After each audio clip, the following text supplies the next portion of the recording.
سر آپ مجھے یہ بتائیں کہ اگر آپ کو دوبارہ زندگی گزارنے کا موقع ملے تو کیا آپ رپورٹر بنیں گے دوبارہ پھر سے؟ ہرگز نہیں، اس لیے کہ جھک ماری اور زندگی تباہ و برباد کی۔ ہمیشہ فرسٹ کلاس فرسٹ آتا تھا۔ میرے ساتھ ایک نقصان ہوا، وہ یہ کہ مجھے جب میں چھٹی جماعت کا تھا نا تو اینک لگ گئی تھی، اس لیے فوج میں نہیں جا سکتا تھا، ورنہ میں کوشش کرتا کہ فوج میں جاتا۔ مطلب آپ کو شوق تھا فوجی بننے کا؟ نہیں، الحمدللہ ایسا نہیں تھا، یہ میں اب کہہ رہا ہوں زندگی گزارنے کے بعد۔ آپ کو ایسا کیوں محسوس ہوتا ہے کہ آپ کو فوجی ہونا چاہیے تھا؟ اس لیے کہ یہ ملک بنا ہی فوج کے لیے ہے، تو اس میں چونکہ اس کے لیے اللہ تعالیٰ نے مجھے فزیکلی ناقابل کر دیا، تو دوسرا میرے لیے بہترین راستہ تھا کہ میں چونکہ فرسٹ کلاس فرسٹ آتا رہا تھا ہمیشہ، تو میں سی ایس پی کے امتحان میں بیٹھتا تو اس میں بھی ٹاپ 10 میں آ جاتا۔ پھر میں بجائے فارن آفس میں جانے کے یا ڈی سی بننے کے میں کسٹم میں جاتا اور رج کے مال کماتا۔ یہ جو اس کام میں پڑا ہوں سوائے ذلت کے کچھ نہیں ملا۔ سر لیکن آپ نے کیسے سوچا تھا کہ آپ کو صحافت میں آنا چاہیے، صحافی بننا چاہیے؟ وہ اس لیے تھا کہ بدقسمتی سے، میں دوبارہ بدقسمتی لفظ کہہ رہا ہوں، ہمارے گھر 2 اخبار آتے تھے ہر صورت، ایک تھا امروز اخبار اور ایک پاکستان ٹائمز، یہ اس زمانے کے بہت بڑے اخبارات تھے۔ میرے دادا جو ہیں ان کو سیاست کا شغف تھا، وہ سیاستدان نہیں تھے لیکن وہ سیاسی معاملات میں بہت دلچسپی رکھتے تھے، لیکن ان کے ساتھ یہ ہوا، ان کی ڈیتھ جو ہے کوئی 100 سال کی عمر سے زیادہ ہوئی، لیکن ان کی بینائی جو ہے وہ 75 میں جاتی رہی۔ تو میرے اسکول جانے سے پہلے وہ مجھے کہتے تھے کہ یہ مجھے تم سرخیاں پڑھ کے دے دو، تو میں ہیڈ لائنز پڑھتا تھا۔ جیسے ہی میں واپس آتا تھا، دوپہر کا کھانا کھاتے تھے، تو پھر وہ کھانے کے بعد نیند کمپلسری ہوتی تھی کہ جی ضرور آرام کرو، تو شام میں وہ جب پھر سے پہر عصر کے بعد نماز پڑھ کے وہ کہتے تھے اب لاؤ اخبار، تو مجھے سارا کالمز اور ایڈیٹوریلز یہ وہ پڑھنے تھے۔ اس کا مجھے یہ فائدہ ہوتا تھا کہ میں تلفظ یعنی کہ وہ میرا درست ہو جاتا تھا۔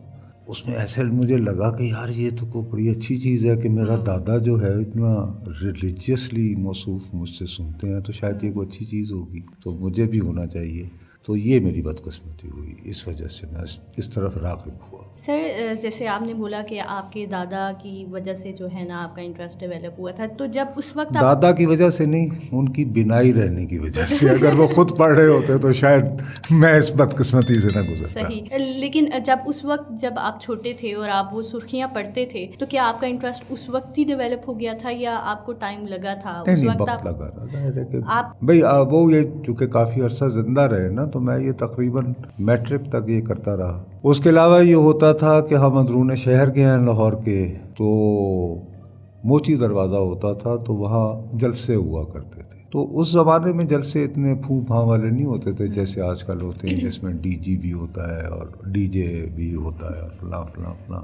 تو وہ ایک سٹیج ہوتا تھا، اس پہ کچھ کرسیاں لگی ہوتی تھیں جس پہ لیڈر ٹائپ بیٹھے ہوتے تھے، اور باقی لوگ یعنی کرسیاں بھی نہیں لگتی تھیں ان دنوں جلسے میں، بس وہ کچھ دریاں بچھی ہوتی تھیں اور باقی لوگ کھڑے ہو کر سنا کر۔ لیکن سٹیج کے بائیں طرف ایک بہت بڑی میز ہوتی تھی، اس پہ سفید جو ہے وہ یعنی کپڑا بچھا ہوتا تھا، تو اس کے ارد گرد 8 10 15 لوگ بیٹھے ہوتے اور ان کے بڑے ناز نخرے اٹھا رہے ہوتے تھے جلسے کے منتظمین۔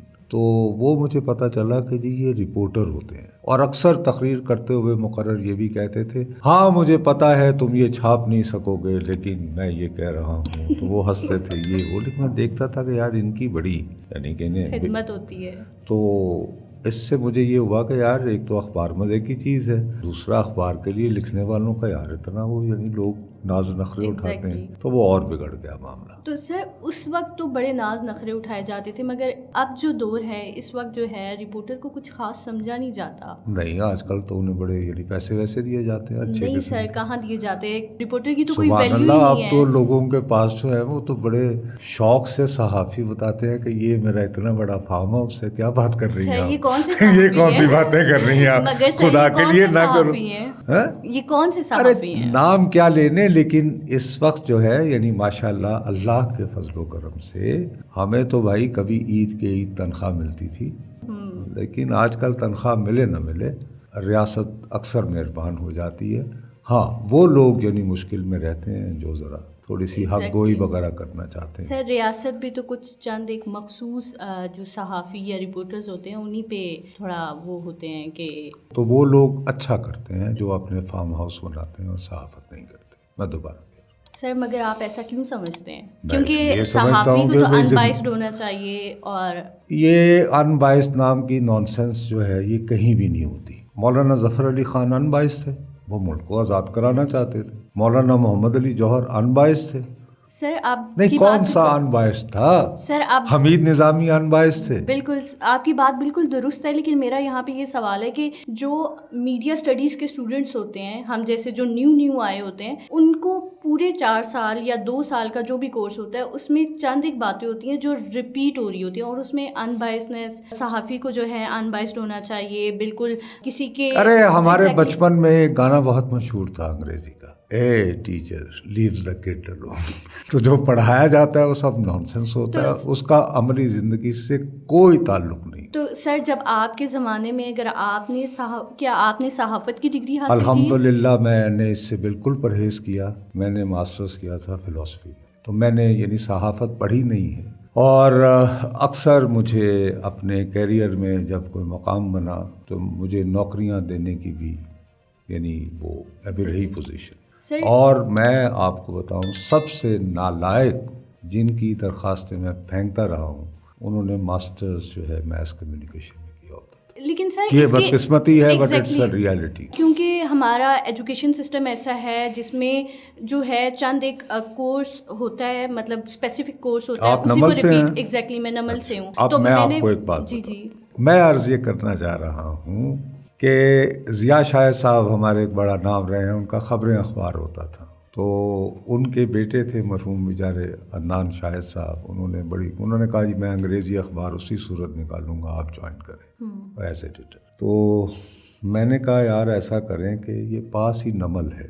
تو میں نے وہاں پہ اشتہار لگوایا باقاعدہ, اور میں نے یہ کہا کہ جو بچہ بھی, ورنہ دیکھیں آپ کو پڑھنے کے بعد کہیں انٹرنشپ کرنا پڑتی ہے نا. میں نے کہا یہاں آ جائے, تو ان کو باقاعدہ لیٹر دیا تھا کہ ان کو میں ہر مہینے 5,000 روپے دلواؤں گا. جتنے بھی لوگ آئے میں نے ان کو کہا کہ یار آپ کسی موضوع پر آپ 500 سے 600 لفظ لکھیں.